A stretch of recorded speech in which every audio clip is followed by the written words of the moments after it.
Okay, good morning, everybody. It is Wednesday, October 7th, and this is our White Plains City School District Reopening Committee meeting. Thanks to everyone for taking time out of your morning to reconnect and to provide updates on where we are in the district with regard to our reopening and with regard to any issues that we're experiencing here in the district. This committee has been instrumental in guiding the processes and the procedures in the district, and I just do really appreciate, and I know the Board of Education really appreciates your continued efforts in this arena. I know it's not easy, it takes time, it's stressful, but I really do appreciate this hard work that you're engaged in, because it truly is making a difference every single day and helping us to not only deliver instruction to our students and support to our students and their families, but also keep our facilities open, keep the doors open, and keep us operational. It's great to see Rena with us. Hi, Rena. Thanks for joining. I hope cross country is going well. If anybody hasn't seen, Rena is doing some really cool things just in terms of keeping us up to date with things that are happening cross country on social media. Thanks, Rena, for being here. Okay, so by way of an update, let me just start off with the easy stuff. We did have a Board of Education meeting this week, and many of you either attended it or were able to view it later. So thanks for continuing to participate. I do have to give a nice shout out to our PTA outgoing president, James Dean, and who is still very, very much involved. And James, thanks for everything that you did last year and everything that you're continuing to do. Also a shout out to Gina Norfleet and Jessica Buck, who are leading the PTA Council now. Looking forward to continuing this good work. And we are discussing how we're going to bring a walk bike to school to the school district in a different scenario this year. And I know Gina and the team have already been working at this. So we're looking forward to be able to do that. I know Mayor Roach is also missing it as I am. We used to run and race each other to the different schools, see how many we could get to every morning. It's always fun. So we'll get there. We'll have something and get it out to our community.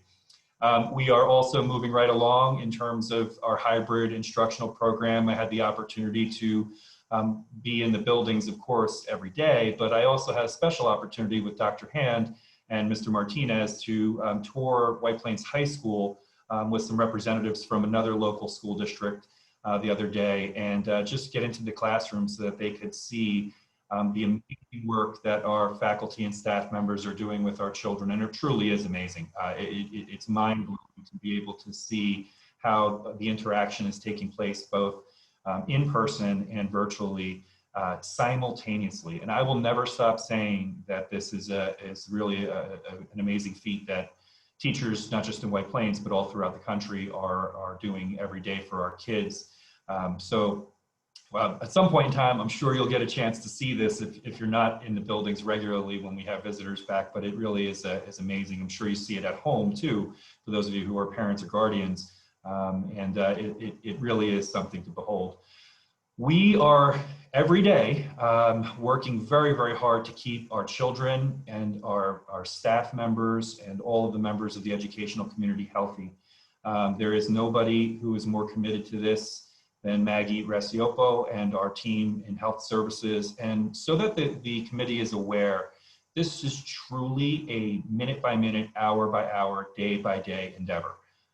Some of you know, yesterday we were notified of an identified case, a confirmed case of COVID-19 at Ridgeway Elementary School with one of our students. I do have to say, and we're very grateful that the family did everything right, and medical personnel were involved right from the get-go. But of course, we have to go through our procedures and make sure that we're contact tracing, working collaboratively with the County Westchester Department of Health. And Maggie led that, and working again cooperatively and collaboratively with our folks in at the building levels, we were able to work through that. Now, fortunately, and this is just news, fortunately we were notified this morning that the other members of the family did in fact test negative, which is great news. Of course, we have to continue to keep our eyes open and continue to communicate with all of our families every day. Now, this is an everyday occurrence, whether or not there is a confirmed case of COVID-19 or whether or not we're tracking and tracing or just keeping in connection with families whose either family members or children are under the weather. It is every single day, and it is a tremendous effort.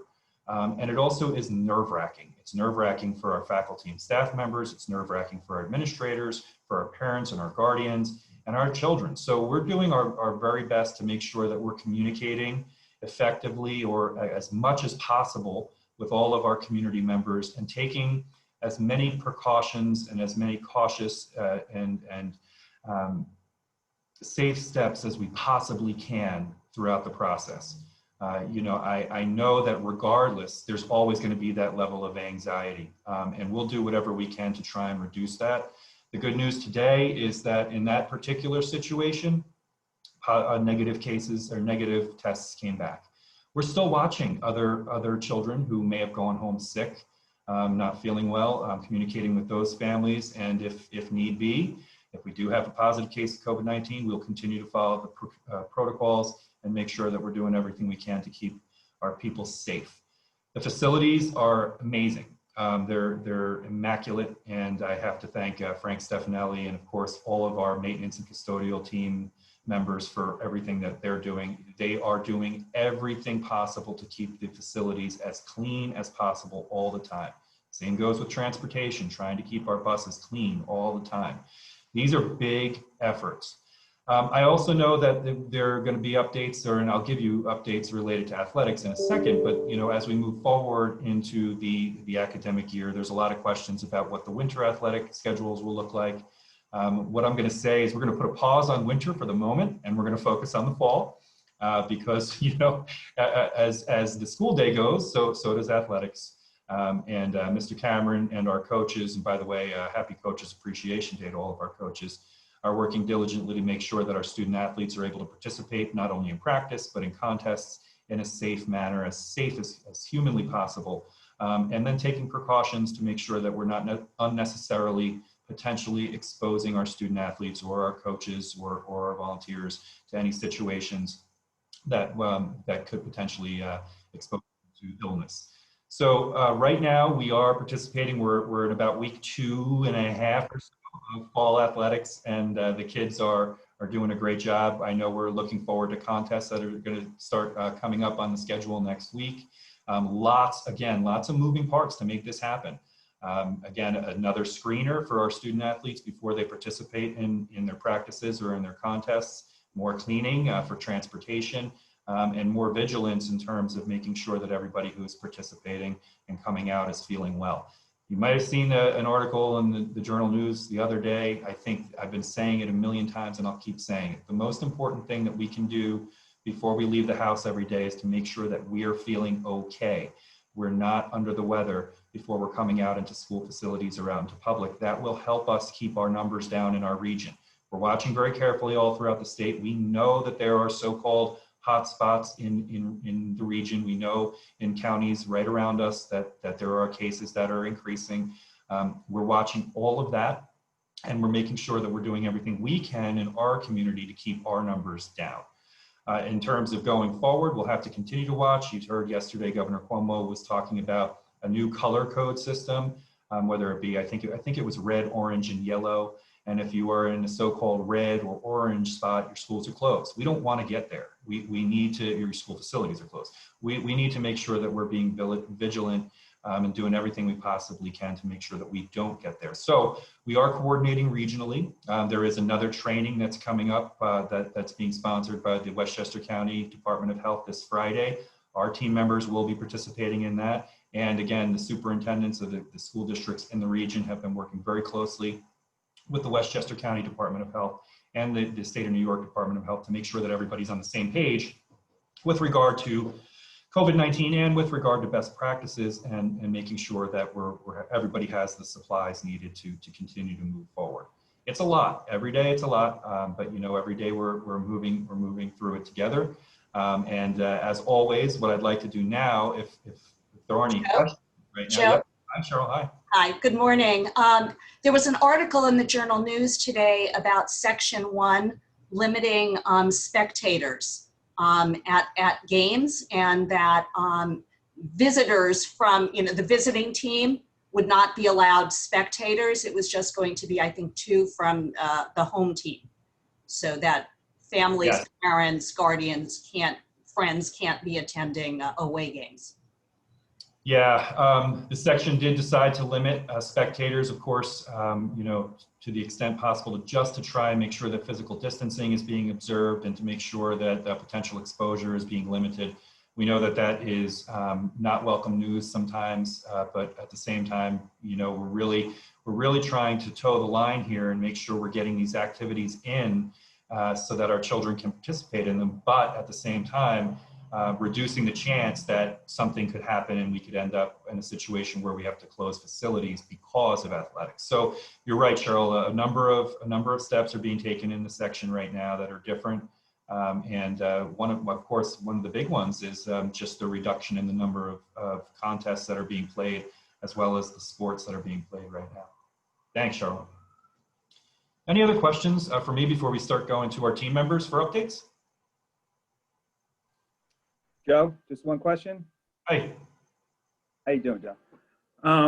Is there a certain protocol as to communicating, such as the Ridgeway thing the other day? Is there a certain protocol that we're to get information to staff or anything like that? Yeah, there is, and we sent out information yesterday evening. There was a K-12 alert that went out to everybody, and there's additional email updates, internal email updates for our staff members. That if they haven't already hit, they'll be coming, just giving an update on what the situation was and what the situation is presently. What we don't want, and thanks for bringing this up, what we don't want is we don't want there to be an absence of information, because sometimes in an absence of information, stories can sort of take on a life of their own. So we want to make sure, and I do have to thank Mrs. Lyons and Mr. Acevedo for their help here, as well as Mrs. Herzenberg and Mrs. Hammond King, because we're really trying to make sure that everybody's on the same page and everybody knows what everyone else knows. That's so important to us, Ed, because the last thing we ever want somebody to think is that we're not sharing information, we're not giving information, because that will only sow more anxiety and fear. Right. Yeah, it's because staff call me, and I want to be able to answer questions too. So. Yeah, absolutely. And if you're contacted ever, Ed or anybody else, and you don't have the information at your fingertips, just reach out to one of us, and we'll make sure that that you're getting everything you need. Very good. Thank you. You bet. Any other questions? Yeah. So hi. I wanted to just piggyback on what Ed had to say, because I do think as we move forward with contact tracing, we never know what we missed until after the fact. It's really important that the entire district knows what's going on. The reason we've been able to make it this far is because of those types of precautions and lack of density. As the numbers spike, I was really disappointed. The association was really disappointed that the district chose not to go remote at Ridgeway today. This decision was made while results were still pending. It's not great. And so while we're happy that the results were negative, it would have been prudent and respectful and cautious to allow staff to work remotely to reduce the likelihood of spread as we move through an incubation period. As the numbers spike, we're going to be remote more often. It's inconvenient, but it's responsible.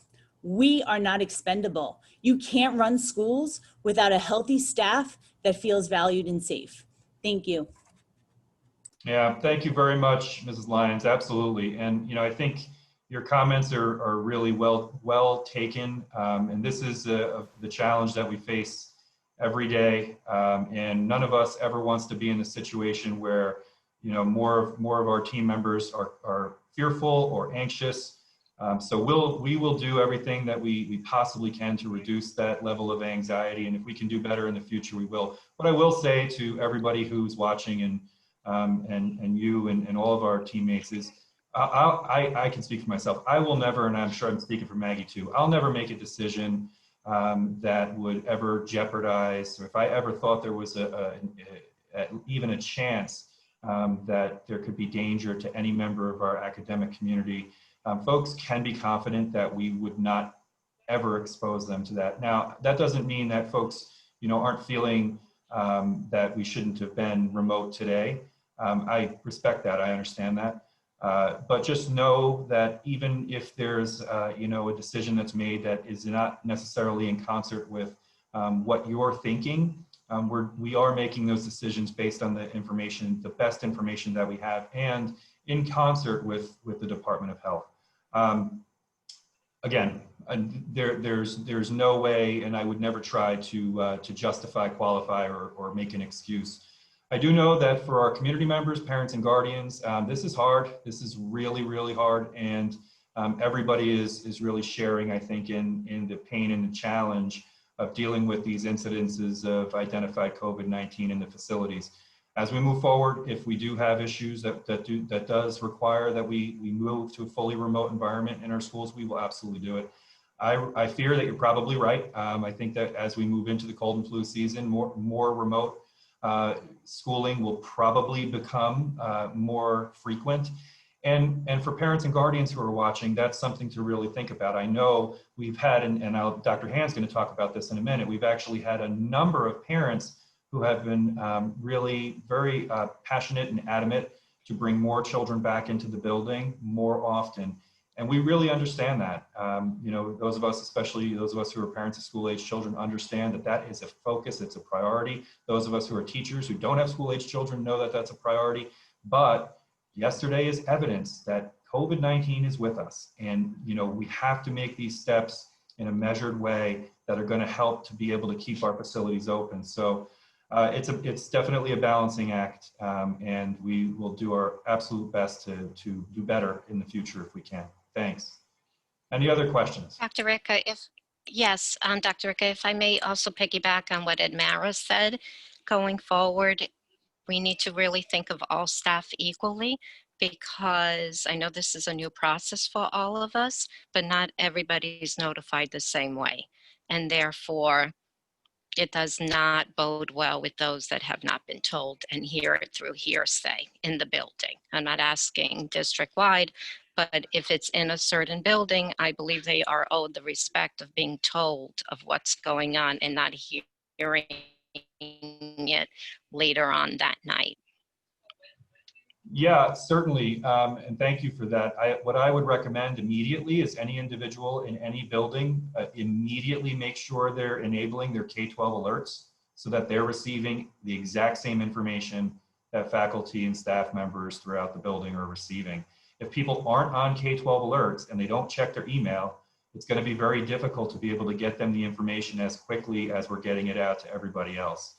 So if that's the case, and if folks need help in accessing K-12 alerts, definitely you know, have them reach out to their building level administrator or supervisor so that they can get in there and get on those.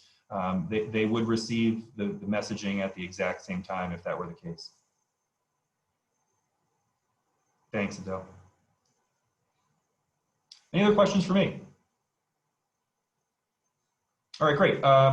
Thank you for all those. I'm going to start off with Ms. Algarten. Updates. Hi, good morning, Dr. Ricca. Just a very brief update. The SEL committees continue to meet at both the district level and the building levels. We have put additional supports in place for our staff and our students. With regard to special education students, the additional time that some students come in is working out well. And tomorrow night there will be a coffee talk at 7 p.m. for parents of students with special education supports and services to come and share their thoughts and concerns. Any questions? Thank you, everybody. Thank you, Deb. I also do want to just highlight the SEL work that continues to take place, and we did send out another invitation to all members of the educational community to be able to participate in really just a conversation of how things are going, how you're doing, and just knowing that there's support available, I hope is helpful to members in the educational community. So Deb and your team, thank you for that. And I see there is a question, Mrs. Lyons. Morning. No, my hand won't go down. Oh. No problem. I got you. Okay, thank you. And I will move now to Mr. Pepper. And everyone congratulate Mr. Pepper. He just married off his son over the weekend. Congratulations, Scott. Well, thank you, Dr. Ricka. Good morning, everyone. So just a brief update. I continue to work very closely with Maggie and managing the recording of absences and employees who may be experiencing symptoms associated with COVID-19. We want to make sure that the benefits that they are eligible for are being appropriately recorded for attendance purposes. We also continue to work closely with our schools and all of the various departments to do the best we can to staff our schools and departments. So it's been challenging, but I think for the most part we've been able to keep things going pretty well at this point. And I'd be happy to answer any questions if anyone has any.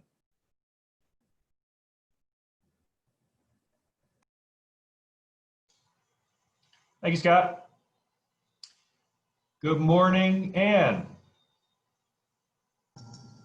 Good morning. Thank you, Dr. Ricka. Just a brief update. The operations subcommittee continues to meet pretty much weekly. The one update that we do have for everyone is that K-12 alerts, Ron has been working diligently with the K-12 people, and I believe today we have all the attendance groupings that will be uploaded. So this way it'll be easier to sort the reports about who's attending and who should be there each day.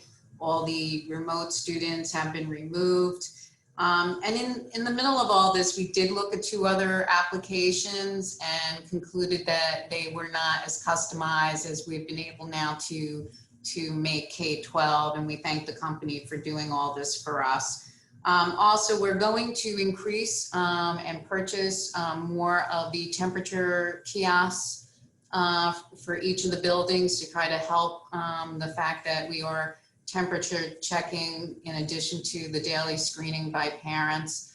And so Frank and his team are looking at that. And what that does is it can also alert when it goes off, if the temperature is up or someone's not wearing the mask. And we're going to look at other capabilities that it might have. So I think that will certainly be a huge benefit to everyone.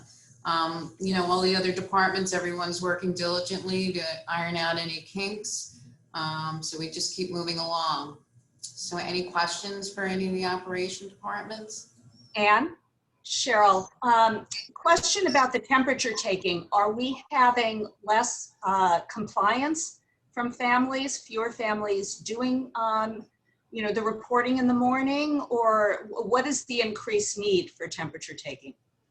Well, it's been a struggle to make sure that we're getting, lists that are manageable. And that's why we wanted to make sure we're getting the attendance, disaggregated so that we're only looking at those people who are coming into school that day.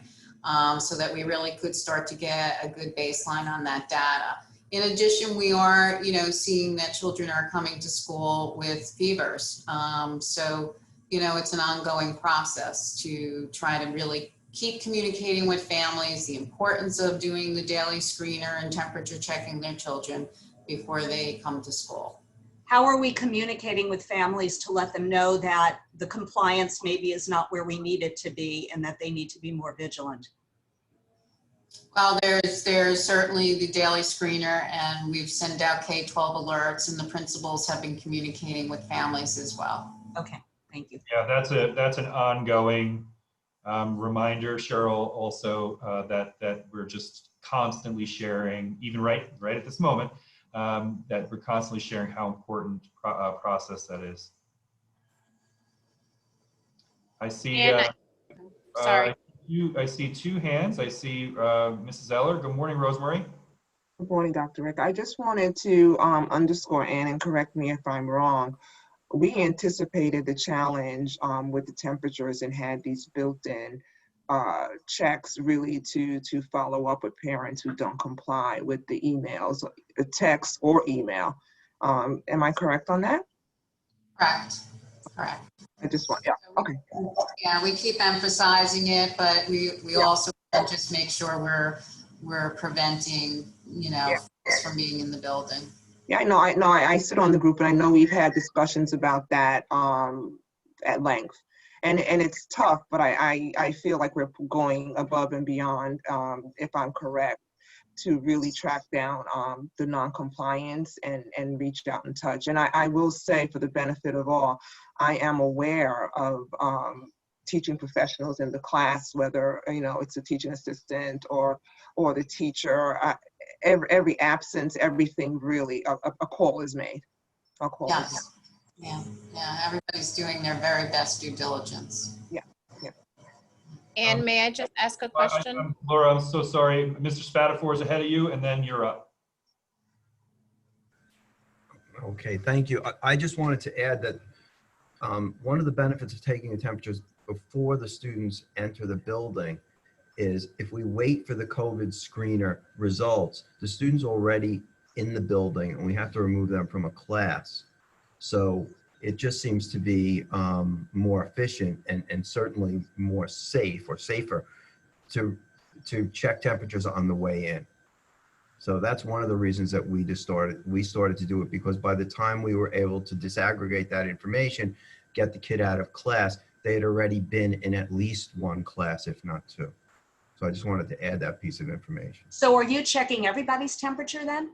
Is that sort of now universal as the kids come in? As the Okay. kids come in, we check their temperatures. Okay. And we probably should be able to, it'll go quicker or back off from that once now that we have the reports only giving us information about those who are supposed to be in attendance on a particular day. So that should all improve and the timing before kids get there. And also by being able to get the kiosks, that will also help the, the human part of that equation. And we also have the health aides starting a bit earlier in the morning to facilitate that work. Thanks, Ann. I'm sorry, Laura. Go ahead. Good morning. Okay, good morning. And you talked about in K-12 that there are going to be groups established according to the days of attendance. Is it possible for those same groups to then be in the K-12 notification system as individual groups? Like, can they just transfer that information so that if I'm sending a notification to Monday, Tuesday students only, I don't have to manually go in and select those students because there's not a group identified for that? Does that make sense? I'll let Ron speak to that. I can answer that a little bit. That is the first kind of that request that we've had of that nature. So we could look at that concept. Mm-hmm. Of I know we talked about like the remote only students, if we can have a group with just remote only, if we can have a group with just Monday, Tuesday, of just Thursday, Friday, because sometimes we're notifying them of a particular issue that might not pertain to everyone. And we'd like to be able to filter that if it's possible. Thank you. Yeah, we could definitely work on that. And today you'll get the instructions on how to look at the reports in general. That's going out today to your buildings. Thank you. And thanks, Laura. And thanks, Ron, for all the work that you're doing to streamline that process. I know we heard loud and clear from parents and guardians that any assistance would be welcomed, and you're doing a great job there. Ms. Lasser, good morning. Good morning. So one more thing with K-12 alerts, what we're seeing, especially at the elementary level, is that not only are families not necessarily completing it, but we don't have information. So when the reports that Ron is sharing are run off, there are so many blanks. We don't have emails or telephone numbers. So it's really important that our families put that information in the system, because even if we're able to have a new report that's filtered by these cohorts, if their information is not input, then we're not reaching them about the health assurance, but also many other issues that come up, and your notifications, Dr. Richter, whether it's at the cabinet level or it's at the building level. Yeah, thank you, Suzanne. Absolutely, as a great reminder, especially a reminder for folks who might be watching at home right now. Please make sure that all of your information is up to date.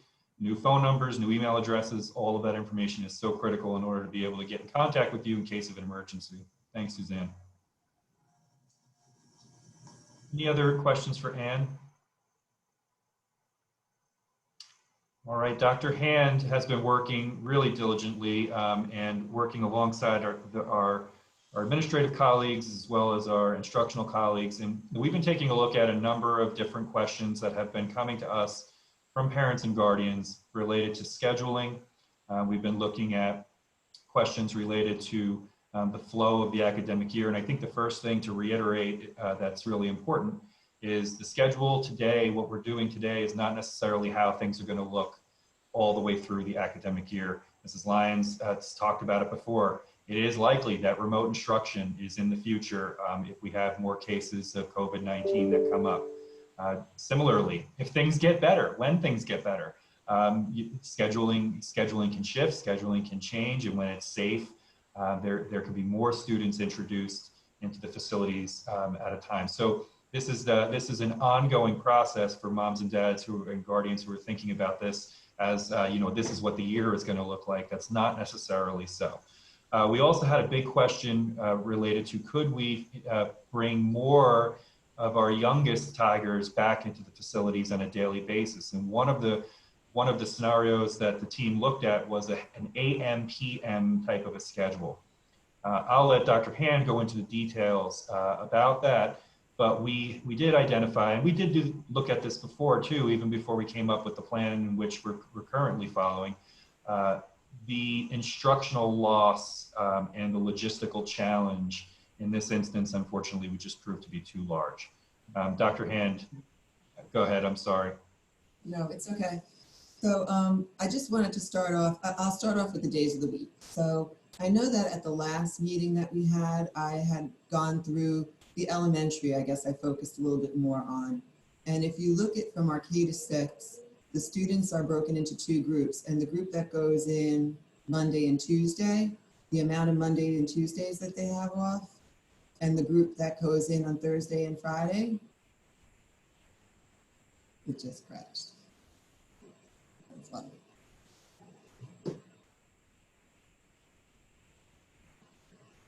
I think you're still there, Deb. Oh, okay. Not everybody else was.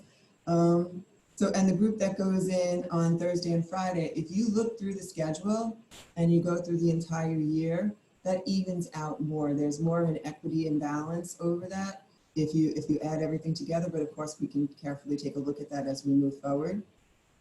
And at the secondary level,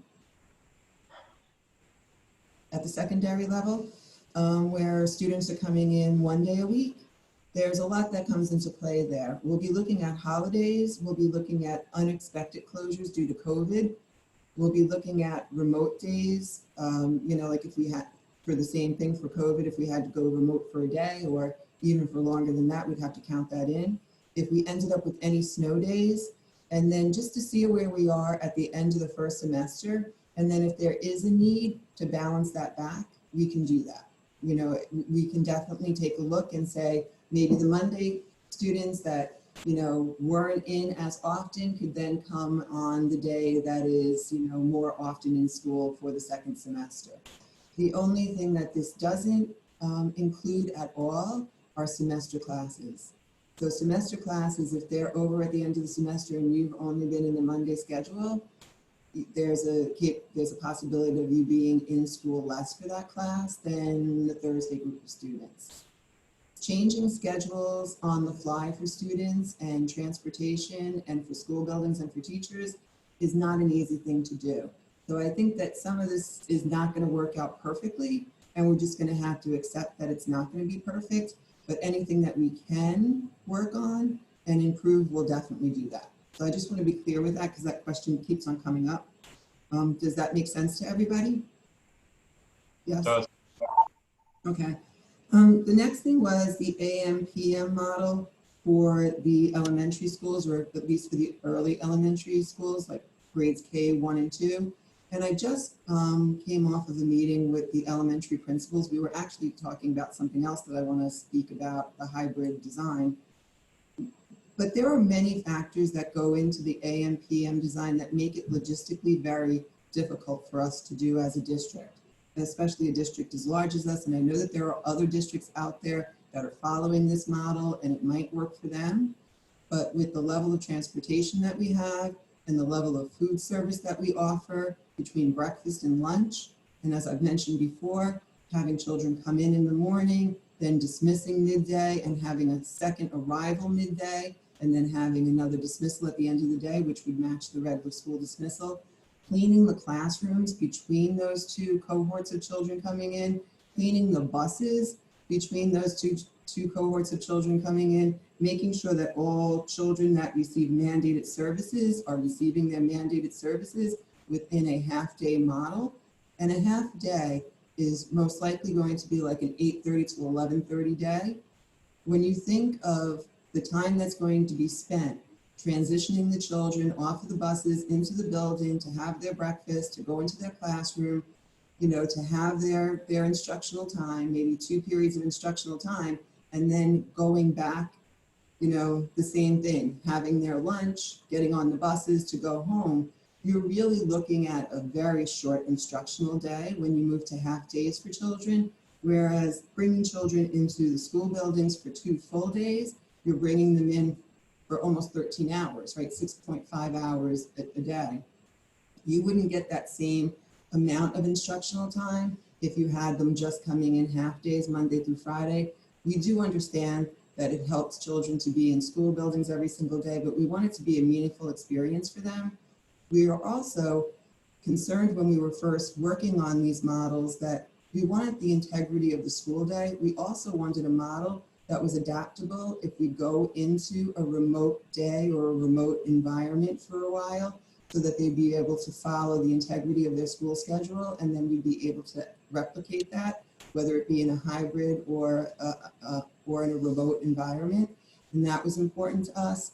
And I think children also need that opportunity to have recess together. And we know that, you know, in terms of, you know, it being very different in school right now, wearing masks and having a 6-foot distance, but at least when the children do come into school, they have the experience of a school day. So those are all the things that we're looking at and we're talking about. And, you know, I don't know if Dr. Ricker wants to follow up, or if Laura wants to add anything, or Jennifer, or Ms. Lazar, just to, you know, talk from the elementary perspective. Well, I'll defer to my colleagues, but thank you, Debbie. The one thing I will make mention also is the disinfecting, the cleaning of both the facilities and the school buses in that type of a scenario, again, creates another moment in time, or a large moment where time needs to be used to be able to facilitate that as well. So I do agree with when you look at what a schedule like that would mean for children, there's no two ways about it. It's fewer minutes, it's less time for the kids in terms of their instructional continuity. So thanks, Deb, for that. I'll defer to Laura or Suzanne. Just another thing that, you know, wasn't mentioned is in terms of transportation. So if the AM route does its run and then there's nobody at the bus stop to meet the children, so those buses have to bring the children back to school because we can't leave them without supervision, and that's going to impact the PM run. And there's just another piece that would make it even more complicated. And that happens every day. Thanks, Laura. I mean, that's one of the things that unless you were part inside of the school district, you wouldn't necessarily know. That happens every day for one reason or another, whether it's a family emergency or another situation, somebody's caught in traffic or missed a train, whatever. We do have children who have to come back to school because we don't leave them unattended at bus stops. Okay, I also wanted to mention that we were talking about attendance and the need to create in Infinite Campus a way to capture the children's attendance that are attending virtually, even if they were supposed to be in school during the day.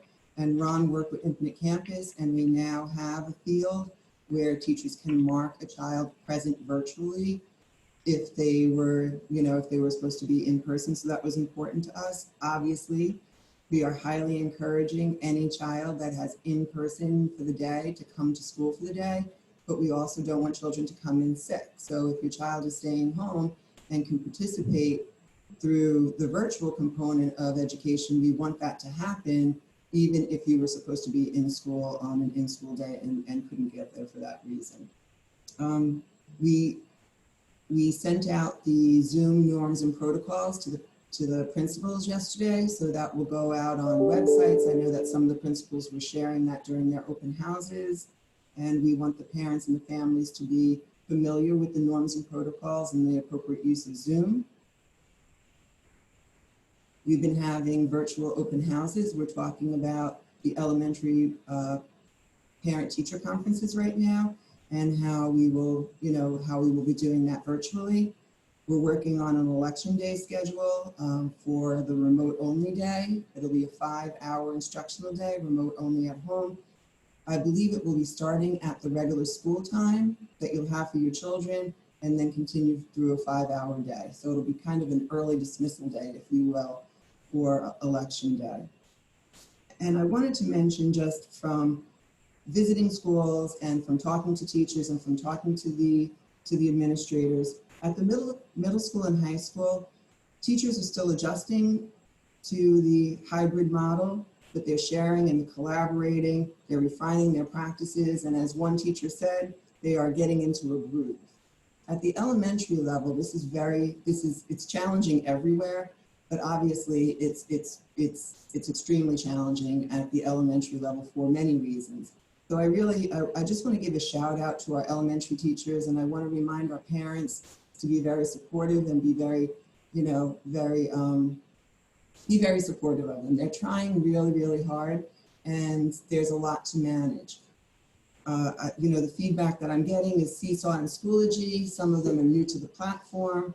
There's the volume of notifications that are coming in. I think that we need to work with the teachers. We need to, refine our practices with the systems and make sure that the volume of notifications that are coming in is something that our teachers can manage.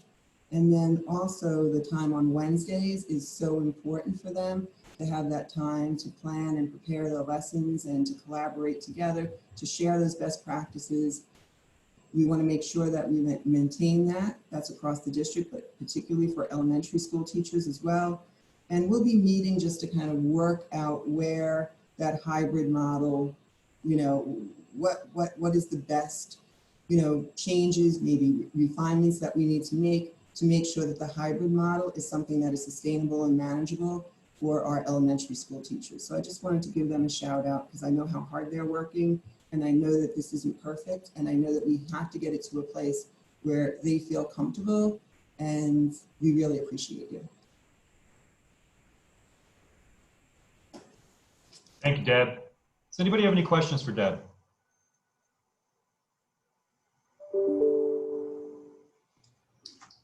I will. Oh, go ahead, Deb. One more thing. We did have one more thing. Sorry about that. I know that Ernie and Emerly wanted to share a little bit about the number of students that are coming into the building every day. Oh, thank you. Great. So I'll start. So I think we have to start with the lack of density in the building is one of our most important safety measures.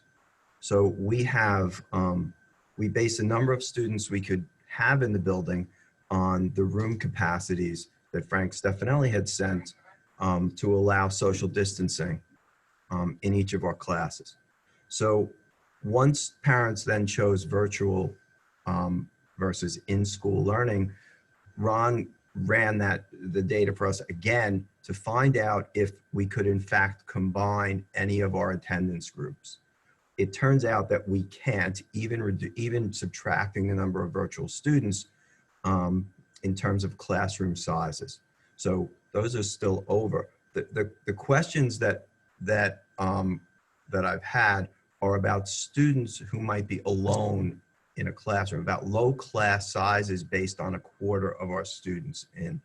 And so the only thing we can do about that is to continue to look at and balance attendance groups. However, we did tell parents that siblings would be coming to school on the same days. So we are looking at that in terms of some sections that may only have 1 or 2 students in them, okay, to provide, a more social environment for those students. In terms of increasing the numbers of students in the building, not only will many of our sections not fit in classrooms if we try to combine groups, but the common areas then become a problem. Hallways, cafeteria, even entering and dismissing students. So that's where we are now. It's a work in progress. We continue to, to access data from Ron and look at the situation. So I'll just echo what Ernie said. I think for us, when we look at the high school numbers, the numbers are quite highs in terms of, Mondays is about 440, Tuesday it's 534, Thursday it's 511, Fridays 538. Our virtual, we're up to 445. And I think sometimes what some of the perceptions might be is that if we have some of our hybrid learners that choose to not be in because they're ill, we want them to stay home if they're not feeling well, that they perhaps aren't here for their day for whatever reason, and they are still actually remotely present. So so I think we've provided families that flexibility. So I think sometimes that can be perceived as having more space, but there's definitely as Ernie said, the common spaces is a concern if we were to even consider increasing it to 2 cohorts. I mean, if we were to bring in 2 cohorts, we're talking 1,000 students in the building. And I think that just, I am proud to be part of a school community that recognizes the density, keeping that density numbers low for the safety of all of us. And I think that has been our challenge. But I echo most of what Ernie said as well, based on those numbers. Thank you, Ernie. Thank you, Emily. Really appreciate it. Dr. Hand, I just want to say thank you to you and to all of our colleagues. It is, it's a constant. It is a constant effort to continue to refine and to try to provide the absolute best service to our children. So thank you for continuing those efforts and that work there. Any general good of the order type items that anybody has? I do have. Just a word of thanks to Sean Lewis and our security personnel have just been a constant presence and constantly assisting and liaising with White Plains Police Department, who has helped us on many occasions throughout the opening of the academic year. And Sean, thanks for everything you're doing there. Thank you. Any items, Mrs. Eller? Yes, I just wanted to express on behalf of the board that every bit of feedback that we get is so appreciated in this forum. This is hard work. This is a heavy lift. We know, respect, and appreciate it. So we do appreciate you bringing every single concern, because you know, at the end of the day, the health and safety of our students and colleagues and community is our most important action here. So, thank you. Thank you, Deb. I just want to say, Dr. Hand, sending out those norms of Zoom, I hope is very helpful. I've heard a lot of things, that happen on Zoom. So hopefully those norms, will be taken seriously. And thank you for taking the time to put those together, as well as speaking to students, the parents, and everyone. And I have to say to Nurse Maggie, I just can't imagine what some of your nights are like. And just know we appreciate it. We appreciate everything that every single one of you do. Continue to bring us feedback, real-time feedback, and we hear you. We hear you. Thank you. Thank you, Dr. Ricker. Yeah, thank you, Mrs. Eller, and thanks to the board, as always, for all of your support. I think if there's nothing else, we'll wrap up today with a little message to our Tigers. If you happen to be watching this, just know that every one of the adults on this screen, in this committee, and all throughout this school district and this community are doing everything they possibly can to support you. I love seeing you in the buildings when we're walking around. You're doing a great job. You're keeping your masks on. You're washing your hands. You're keeping track of your distance. And we know it's hard. In fact, sometimes, Tigers, I think sometimes you do a better job than some of the adults in the outside world. But I'll tell you what, we love you all, and we're working really hard for you. We are going to be able to get through this, and we know it's a hassle right now. But bear with us and keep doing what you're doing.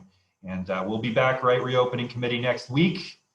And hopefully everybody enjoys the rest of their week. And don't forget, it is a holiday weekend. Take some time for yourselves, reopening committee. Make sure you're resting and taking care of yourselves and recharging. Thanks, everybody, for everything you're doing. And we'll see you next week. Thank you, Dr. Ricca. Thank Thank you. you. Thank you.